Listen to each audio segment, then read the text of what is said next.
to the overdoses, to the loss of friends and family, to your divorces, to the relationship issues you have with your children. All of that they'd watch. They'd see that part, all of the part, everything. They'd be excruciatingly close to the pain that you've been through. And I want you to think about that for a second. If you were watching someone else's story and you saw that kid get beat, or you saw that child get molested, or you saw that parent just ignore that child or tell them they were stupid, or you saw something happen where that child was taken away from their family that they loved and put into another environment. If you saw that stuff happening to that child, would you have sympathy and compassion for them, and would you understand why it was they did the shit that they did? So that's the thing, right? They just don't know your story. They don't know you. They don't know what happened. That's yours. That's what you own. That's your personal story. And it's your opportunity now to take that story and make it worth something, right? To take back control of the story, because I think you think the story is that someone else has told your story, that you could never get it right. Maybe someone else has told you how to be or how to act, and you believe that you just can't be that way.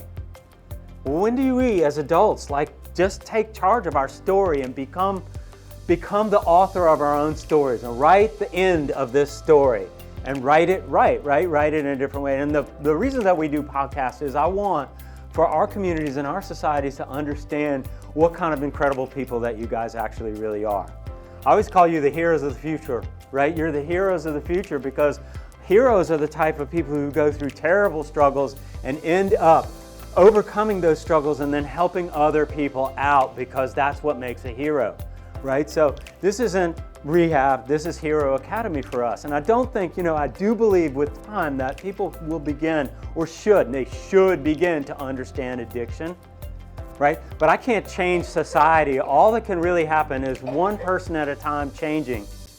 And then as you change, the story changes. You change the story of addiction. You change your own story.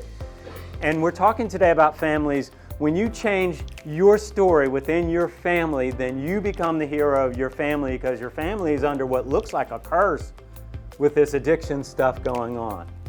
And maybe it was passed down generation to generation to generation. And is it the addiction that's the curse, or is it the terrible things that happen to people that are the curse, right? And when does that terrible stuff stop happening?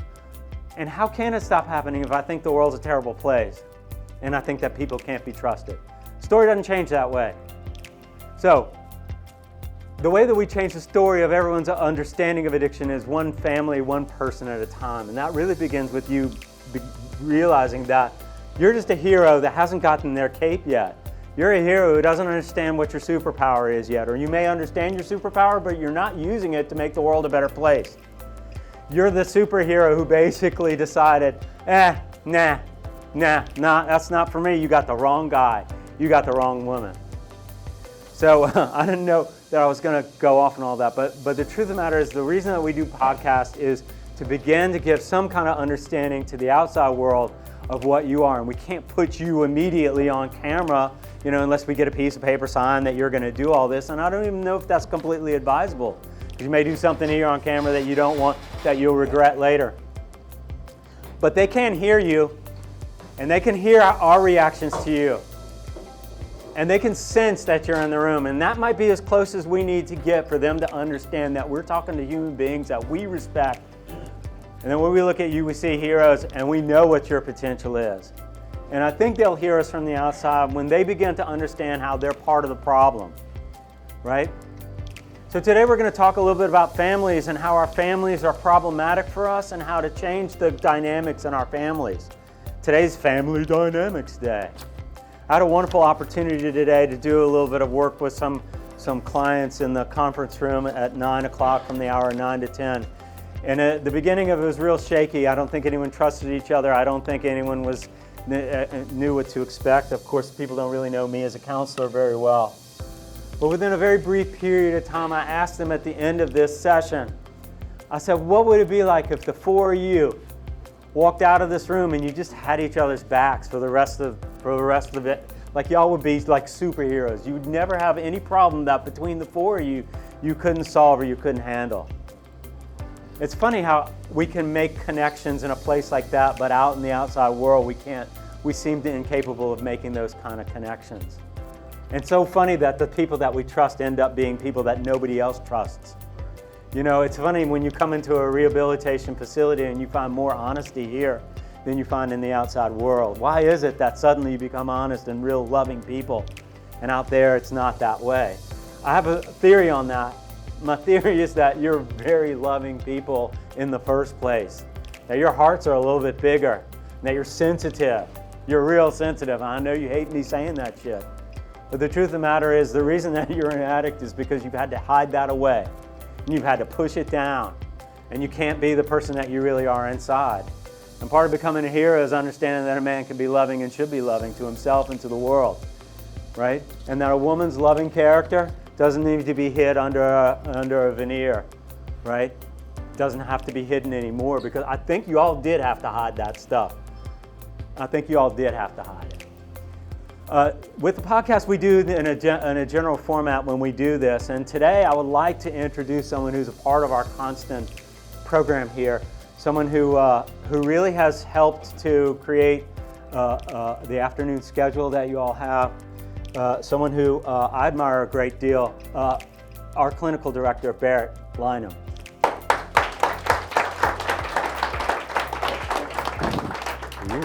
You want to put that on? Want to put that on? Woo. Barrett, let me get the questions because I don't even have them. And guess what? Oh, I was like, where are my glasses? They're on top of my head. So there's that.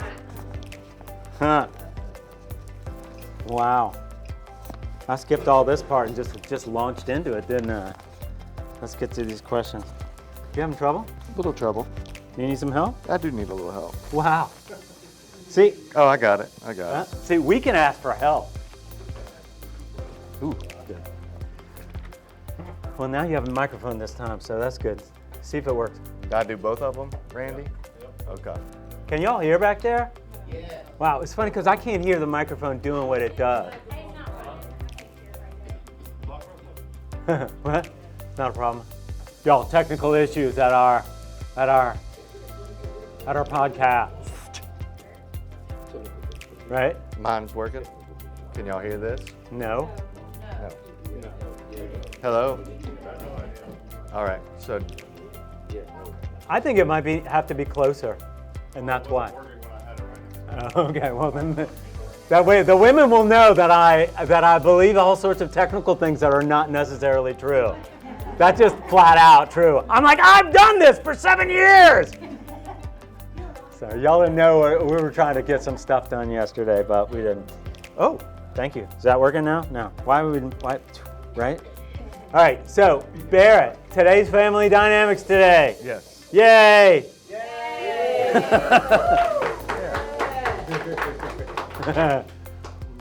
How many in here have a great family relationship? I want a show of hands.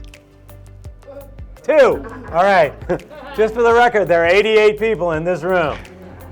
Good. We might be on to something here. Okay, good. And by the way, the 2 that raised your hand, I want to see you later and spend 45 minutes with you and see exactly what you mean. So from a clinical perspective, what does it mean when we say family dynamics? What are we talking about? So family dynamics, I think, are the relationships that we have, with our different family members. It's how we interact with them, how we interact with the world around us. How we interact with the world around us, and what roles we as family members play. Well, I think that'll do. I mean, that's a pretty good. But I mean, when you say what roles our family, like, have you seen in an addict's family that there are certain roles, or how do family dynamics really kind of play with what you see in addiction? Well, I think, and I'm sure y'all talk about them today, the caretaker, the scapegoat, the hero, the lost child. There. Oh, got a lost child here. Yes. And the mascot, and so we have these family members, and we're also part of that. We may be the scapegoat where, everything's blamed on us, and then we take that part of what we're being blamed for, and then that causes us to use. We have the enabler, the caretaker, who is always there to fix problems, to do things like that. I'm the hero, you know, is the chosen one, the one that, you know, everybody loves and is so successful, and, you know, we're compared to, my brother was the hero, and he's super smart, he's a medical doctor, and everything was great with him, and I came along and it was like, okay, you know, you gotta kind of carve your own role, and I had a really Wait, were you the black sheep then? I think I was the black sheep. Oh, wow. I think I was the black sheep. Wow. But I I mean, mean, you have something in common in here. How many Yeah. people here are black sheep? yeah. Not by choice. Ah, yeah.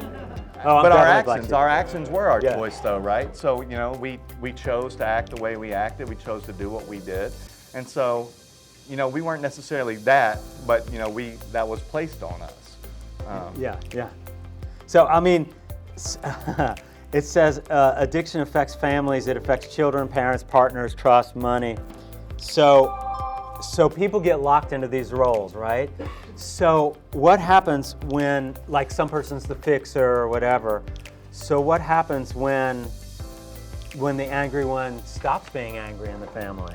What throws the dynamics off? You know, then people have to kind of reevaluate where they are, what they're doing, what their actions are, and so they make that choice to pivot, and then they catch on a new role. They take on a new role in the family dynamics. Yeah, but the family doesn't want to, you know, there's like a thermostat, right? It's set on a certain degree, and when you change, everyone in the family is running to the thermostat to try to get it back to the temperature that it was before, because no matter what, whether you're an addict or a black sheep or whatever, that's your role.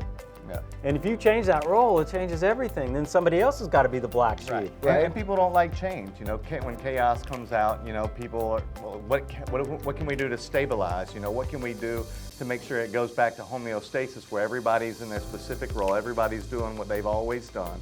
And if they're not doing that, then it blows up, and people have to do that. Yeah, and it's like you go back into our families, and we try to restore trust, right? And in some ways, they're like, well, first of all, we're not going to trust you, right? What is we're not going to trust you, or prove it to us, is basically them hitting that thermostat again, right? They're like, oh, okay, well, we're just waiting for you to do this stuff again. Right. And because we've given them those reasons to believe, we've treated them in such a way that they don't trust us, that they don't trust what we're doing. They don't believe anything we're going to say. So we have to be consistent with our new actions. You know, I mean, sobriety happens immediately, but healing takes time. And so when you've used and you finally come out of here and you're like, okay, I'm sober, I've been sober for 28 days, 30 days, you know, I want everything to be perfect. I want everything to have changed when I got out, because I've changed. And that's not the case. We have to build the new change. Good. I think so. And so who am I when I stop playing the role? Who are you when you stop playing the role of addict? Who are you when you stop being the black sheep, right? And if you're always the problem, can you become responsible? If you're always a caretaker, can you learn how to set boundaries? If you're always the angry one, can you learn how to listen to other people? That all takes practice. That doesn't happen overnight. With these new roles, we have to work at getting them to where everything is good. You know, it's easy to get a new role, but it's hard to maintain it, I think. You know, when I was in the worst part of my addiction, my family, they didn't know what to do, and so they didn't know. It's not their fault. They were enabling me, but they wanted to prop me up because they saw me falling, and they saw I was hurting, and their only way was to kind of move into that. And so all of my family's lives were like, what's going to happen to Morgan? Where is he going to go? Is he going to go live under a bridge? We can't have a child in our family, you know, be this way, blah, blah, blah, blah, blah. And that makes us feel a certain way. When I finally got my recovery, though, the issue was that they were now in a position to like deal with the real problems in their family that had built up because they were spending all their time on this one problem. Now their problems come up, right? Their problems are like, oh, we're older. We haven't had time to with you being an addict, we haven't had time to deal with our health issues and our where are we going to go live in our golden years and all of that kind of stuff. And suddenly it was a lot for them to handle because they weren't focused on my problems anymore. So those are the kind of things you should expect in your families as you go back into them. And so anyway, I thought I'd go off on that. So I think any advice to them from your perspective about being patient with families as they discover the new you? We have to listen. You know, they're going to come with the complaints. Well, I don't believe you. You know, you've done this before. I don't believe that. So you'll have to be patient with them. You're going to have to train them to trust you. And after that, after you build and build and build all these different actions that you come across and say, look, I'm giving you reasons to trust me. It'll be slow, but they'll be able to get there. You just have to give them time. It's not going to happen overnight. And I think also, you know, there's a point, and I deal with trauma, and this will be maybe the last on this, but look, there are times when our family of origin is not the appropriate ones to help us recover from drugs and alcohol. Sometimes a family that we choose, whether it's like those 4 people in the room that I was with today, it's a family that you choose to go forward with you, the ones that are truly honest with you, the ones who love you for who you are and see you beyond all of that might be the family that takes you over the river of this, right? And then, once you got your feet on the ground, then you can, if you want to, and it's your choice, go back to your family in origin as the man or the woman that you wanted to be and see how that works from there. So, Barrett, let's see, it's been a real long week. I want for you to let these guys know that I know that you know that there's been a lot going on this week, and to thank them for that. Yeah, thank you all for being patient with us this week. We've had a large influx of people. We've been moving counselors around, stuff like that, and y'all have been great. I've gotten great feedback from the counselors that you've been in their groups saying how grateful they are that the ones that joined were able to join this week. And we hope everybody's doing well. You know, if y'all need something, reach out to us and we'll try to help as best we can. All right, that's the Ask Barrett portion. Thank you. Good job, man. All right, I'll see you later. All right. I'll come up to you afterwards on that. All right. Y'all know Miss Kelly, and this is her portion of this because usually I have Kelly come and talk about family dynamics, but we're talking about family dynamics all day. So Kelly, come on up here. I want to circle back because we did 2 things last week that I think were really important. One of them was we created a support group that will be the alternative support group that we can use here for those people who are not who are kind of resistant to AA or 12-step types of things. So we created that last week, and I did get the feedback from some of the people who filled that out, and I will take all of that into consideration. And it's my hope that next week you'll have the alternative to use those as opposed to going to those 12-step meetings in that 6 to 7. But what I do want to make sure that you do during that 6 to 7 hours is that you're somewhere dealing with some kind of support group. You know, it's not okay. It can't be like, oh, I hate AA, so I'm never going to have a support group. It's got to be, you got to choose one that's going to work for you, because we cannot do this stuff alone. The real issue of this disease is that you have real difficulty connecting with other people and trusting other people. And what support groups do is they bring you into a group of people who are struggling with the same issues. And that should be the group of people that can be your secondary or primary family. So thank you for that. And the other thing that we did, Kelly, last week, I had you do lab to talk about community and ways to strengthen the community, to get ideas from the community. And I wanted you to go over really maybe what you learned from that experience and what you got from them when you did that. Well, hey everybody. I mean, we did the mandala wheel, and everyone wrote in, and then we had some really good participation, response. I mean, we basically asked what we do to bring our community closer together and increase participation in the groups that we do have. Yeah. It was separated in the women and the men. So the women, their group was primarily focused on fairness, wellness, and community. Huh. Specifically, some of the things they requested is more freedom to enjoy the campus, scheduled time on the nature trail just for them. Yeah. Because, you know, they feel contained to this little area over there. They don't need to get back to nature with you guys. No. It would have to be, increased gym time just for the ladies. Yeah, of course. I think that's a constant thing that we're battling with, and we need a bigger gym too. There's no doubt. This is important though. They also expressed a desire for less arguing, fewer cliques, better communication between their community, and more opportunities to just rest. And then several of them they had concerns about fairness with the shared resources, and they get food when the men eat first, and they end up eating cold sandwiches because the men eat all the food. Oh, And we got hungry men in here. and Man. yeah, and then ensuring that men, when the women's coffee is brewing, don't be getting cups out of it while it's rolling down the hall to them. You get 2 pots of coffee, they get 1, and there's twice as many of you, almost 3 times as there are them, but they only get 1 coffee for all of them. So y'all just wait on y'all's turn, coffee to brew, and let them have their coffee. Like, Well, I mean, it's good. Look, that's the rule, right, or whatever. I would like to ask you to ask yourself why it's so important for you to do that, to go like. wow. Okay. What? See, we're live, right? Okay, so so why is it so important for you to like get as much food or to get as much coffee as you can? What sense of like unfairness in the world? What has the world taught you that you have to take in that way rather than not? And I'm not saying that to be critical of you. I'm saying once you ask yourself that question, maybe you'll be able to like, and it's like there's poverty issues. Some people, honestly, Kelly, and women and all, some people were raised in families where they didn't know where their next meal was coming right. from. And so when they come into the line, they're gonna get very anxious about getting their food because that's just something that they didn't have. They didn't have food. So that's called food insecurity. That's a Right. thing, right? So but with the coffee, it's like, is it a drug thing? Is it like I need to get more hopped up because this is the last place I want to be over caffeinated? I think probably in Right. some ways. But but that was just me, and I'm not on some of the medication that you guys are on Right. too. So it's all, we're drug Right. addicts. We're trying to balance Uh-huh. stuff out.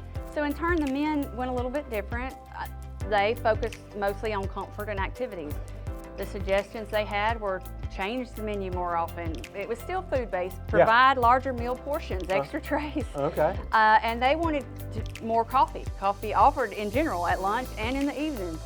And then they wanted more outdoor activities for them as well, as volleyball, horseshoes, Yeah. badminton, things like that. Yeah, softball, something like that would And be really then cool. one individual also expressed interest in starting their own evening community Bible study. Oh, And I interesting, told them okay. that if they wanted to do that and they found a time that, to I would take the support that. leadership role, right, I would to support do that. it. Yeah. That's the thing. If you want to do something here, then I think that we'll give you the latitude to do that type of stuff. Right. You know, we have people who do their independent big book studies or whatever, and we should have a science group too. Anyway, Yeah. whatever.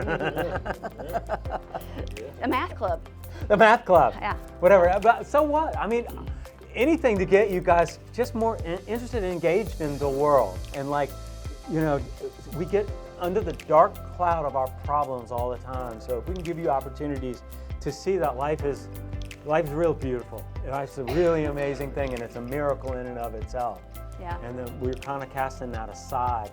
And anyway, so anything that we can do to help you guys engage your brains a little bit more and connect with other people, we will support.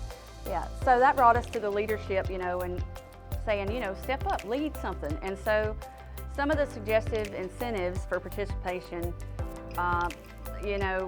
they were meaningful rewards, while others felt accountability is just important. Like, they like the certificate they get for attendance, but they feel like it should be maybe a little more, and they also feel there should be consequences for those that don't attend at all, that don't participate. Well, You see what? okay, I get that. I understand that, but let me tell you why I'd rather not go into consequences and punishment.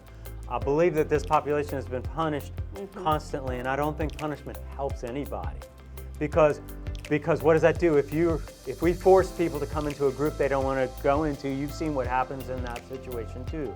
Like, fuck this shit, man, right? So we've got to find an appropriate balance in all that, and I want you all to not be punished anymore for, sleeping during class and stuff, right? So it's a positive reinforcement instead of negative. Yeah. It's okay, man. So also, there was also agreement that creating, on both men and women, creating a welcoming, comfortable atmosphere encourages the community to be closer and people to engage more consistently by welcoming, and that goes with the no clicks and the you know. Yeah. Everybody be welcome and make them feel that way. Like you were new here one time too. I mean, Yeah. and then there was just a couple of more, but themes emerged, like people want to feel heard. Yeah. They want fairness in how their resources are shared. They want opportunities to be active, connected, and involved. They value comfort, respect, and meaningful choices. And most importantly, they want to be part of a recovery community where everybody contributes to make an environment better. Yeah, that could be more beautifully said. And it's funny. So what we do, we took out all of y'all's responses and we kind of feed it into a program and say, what are they really saying? Like, what are these guys really saying? And this is what it came out with. Now, let's read that one last part again for them. Most importantly, they want to be part of a recovery community where everyone contributes to making the environment better. Yeah, yeah. Wouldn't that be beautiful? I mean, that's what a recovery community is, right? It's like we're all a part of it. And to me, that means like if somebody is kind of hiding out in their room, you don't know what happened to them. You don't know why they're shy. They may be court ordered. There may be all sorts of reasons. You don't know the other person's story, man. You don't know what kind of pain or struggle that they've been through. So rather than being like making a judgment on other people, why don't you talk to them? Why don't you bring them in and tell them that you see them and that, I know you may not be here for your recovery, but why not? Not why are you not here, but why not try that? Why not take the time that you're here to do what's necessary to learn a little bit about yourself? Because how could that really hurt you in the long run? To find the time to get to know you and why it is that you struggle so much in having good relations with other people. Could that hurt you? And that's all we need sometimes is one fucking person to believe in us. That's all we need is one person to ask us to join us. Because most of us know what it's like to sit at the edge of a room and feel forgotten, ignored, criticized, discriminated against, and you all know what it's like to be kicked to the curb over and over and over again. So, part of the responsibility for us in our recovery community is to find that compassionate heart of ours and to try a little bit harder. We know we're showing up. Well, what good is your recovery without your brother's recovery? What good is your recovery without your sister's recovery? Are you going to do all this alone and then slam the door on someone else? I don't think so. That's not the spirit of recovery that I think that sentence just said. No. So lastly, a lot of the things on the list, I told y'all that ain't gonna happen. So, the co-ed and all that, we're not doing that. And I gave you the reasons. But so instead of which suggestions can we implement or can we get, it's also the question we need to be asking each other and ourselves is what can each of us do today? What can each of us do today to make the community stronger? Recovery doesn't come and it's not built only by policies or schedules. It's built by daily choices that you make and we make to encourage one another, participate actively, communicate respectfully, and treat each other with fairness and dignity. There you go. That's what we can do each day to make the community stronger. All right, so that's what you told us. That's what you told us on Friday. And I want you to know that when you participate in lab and when we do this, that we listen to you. She spent about 3 hours kind of taking all that information you gave us. And I think you have a better understanding of the community for it. But I want to thank you guys for actually showing up and participating because I think that what you say does matter.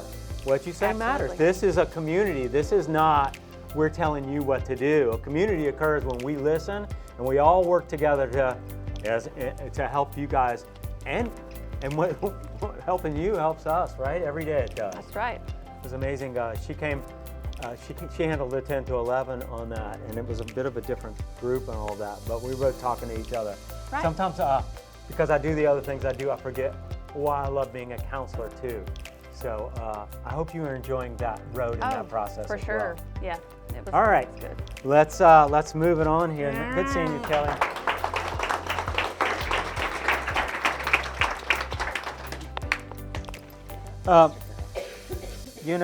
My next guest is someone who I think when we deal with family issues, we have to look at family from two perspectives, right? we have to look at family from our perspective, and we have to look at family from the perspective of family members. And most of the people that work here are either addicts in recovery, and if they're not, I can assure you they've got someone in their family that is. Otherwise, they wouldn't be interested in this. There's so very few people who are interested in. Yeah. Damn, I forgot that. When did I leave that with you? No, it was in your bathroom. I went and got it a while ago. Oh my God, I'm sorry you had to go to my bathroom. If I'd have known, I I'd cleaned can't it sit up. on that. All It's right, bigger all than I am. right. Ladies and gentlemen, this is Chastity. Hey everybody, how are y'all? Chastity, tell them what you do for Nova Vital. Tell them what you do for Nova Vital. Is that a trick question? No. Well, I'm the- everything, right? I mean, I'm the business office manager. I do most of your billing to your insurance company. yeah. Do all the insurance verification along with Kelly's help, of course. I do accounts receivable, accounts payable. There's not very much I don't.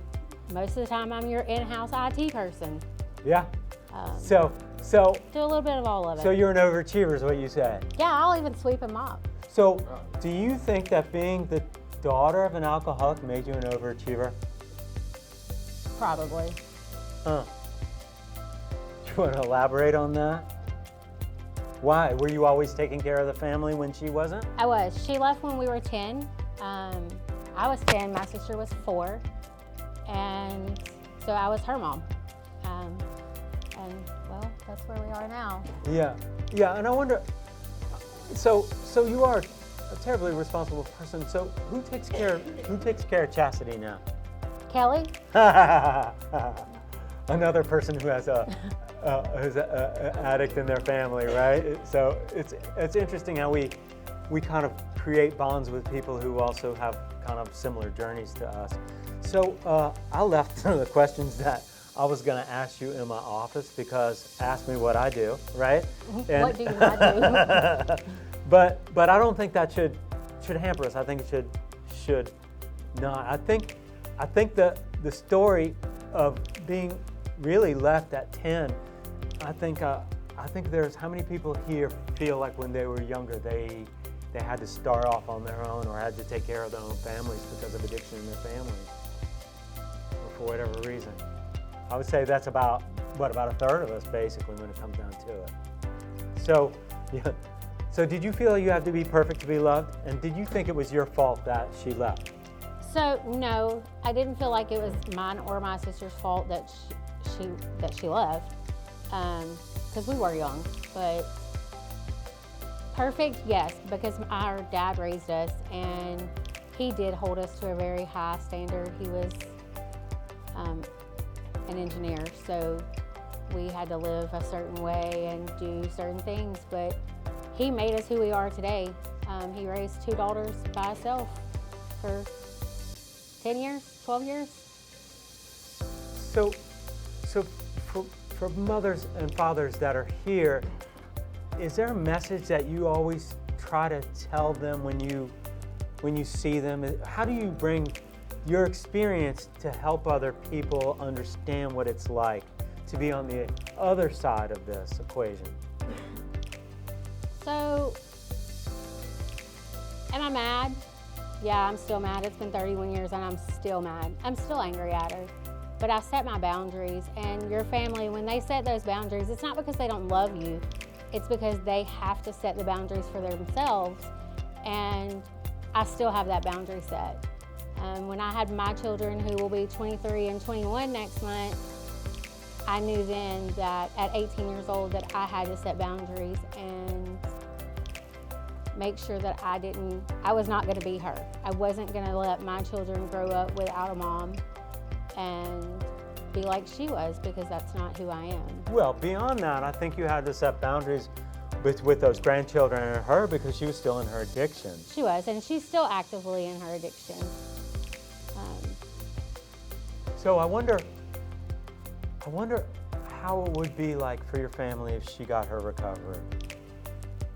It would be rough because it's been so long, but we would still have to set boundaries, and there would be, Well, what I'm hearing is rebuilding trust. That, and, you're afraid. Oh yeah, because she's gotten sober for, you know, a few days here, a couple months here, and then she goes right back to where she was. And look, I get it, y'all. Some of y'all are repeats. I've seen you for the last almost 3 years, some of your faces. And it doesn't matter how many times it takes, because one of those times it's gonna stick. But you have to do the work. You can't be forced into it. You have to want this, not your family or your spouse or your kids. You have to want it. Right, so you as a family member have wanted her to get sober But she all doesn't your want life. it. Yes, but she doesn't want it. Right, and so that's what you're saying is your message to them is like, guys, you know, if you're doing this for your family, it's probably not going to work. But if you're doing it for yourself, I guess because what? You got to love yourself before you love anyone else and that. Or maybe you're still doing stuff for your family and you resent your family anyway because you wouldn't be whatever if it weren't for them. So it's chicken or the egg. Someone's got to do the recovering. And the funny thing is, are you recovering for your mom? In other words, did you stop the cycle? I did. She's the only addict in our family. And she has, I take that back. She has a nephew that's also an addict. But other than those two, it's just them. Her mother, her father, her siblings, all the other grandchildren and great-grandchildren, everyone else is sober. I'm not in recovery, but the reason I like working with you guys and working for this facility is because I can give y'all back what my outlook is on it versus y'all's side of it. So I can tell you how your family feels and how your kids feel, your spouses, because I've been there. I'm in that same situation that your family's in right now. That's where I've been before. Of course, I've closed that door with her, and it's been 12 years since I've laid eyes on her or spoke to her, and that's just the way it'll be until she makes the decision. Yeah, I think that's a really painful story to hear in so many ways. I think it's painful for me to hear. It's just painful for them to hear because nobody wants that door shut, right? And every daughter wants to have a good relationship with her mother. That's just the way it is. And the thing about it is, I'm sure it's not shut if. It's not. It's there. I just have it buried. Let's put it that way. Yeah. No, I understand that. And I want to thank you for being so, because, you know, Chastity come to me today and she's like, well, it's Family Dynamics Day, you know? And I'm like, well, okay. And she's like, it's been a while since I've talked to them about what's going on with me. I think when you do this, it's cathartic for you because it's frustrating. We feel helpless when we can't help our own families, but if we can help other families, it makes us feel like we're doing something with our story. So thank you for sharing that with us today. Thank you for what you do for Nova Violence. Love you. Bye, y'all.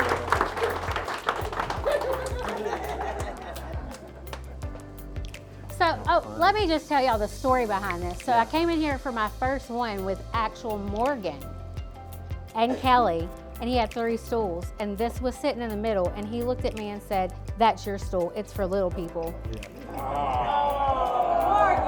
Morgan! It is true. That is true. That did happen. So remember, addicts in recovery. Remember, addicts, you can still have a good, wry sense of humor on you. You don't have to give all that up, right? It's funny. Well, yeah, I mean, want me to fall. That's it all doesn't was. work like this. You know, it doesn't work for everybody with these stools anyway. But I mean, like, we have to get a stage here so that we're up, or what? I don't know what's going on. We have to look.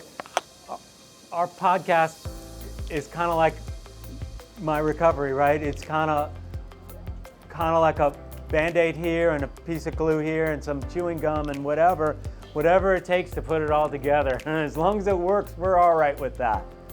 All right, I think that's a wrap for us today. Let's see. Let me make a quick announcement for everybody. Just so you know, thank you, I appreciate it. But hold on, men. I know that Nate wants to do anger management for men, and that will be in the next hour from 2 to 3 in the conference room. I have whatever men I have you on for anger management. Nate will take you then if you have anger issues. I want you in there, right? No, if you have them, it's necessary. Nate does an incredible job with it. So he's going to do that for the men from 2 to 3 and for the women from 3 to 4. So it's just a schedule change. He'll take roster for that when he's in there, so you'll get credit for that as well. I love you guys. Yes.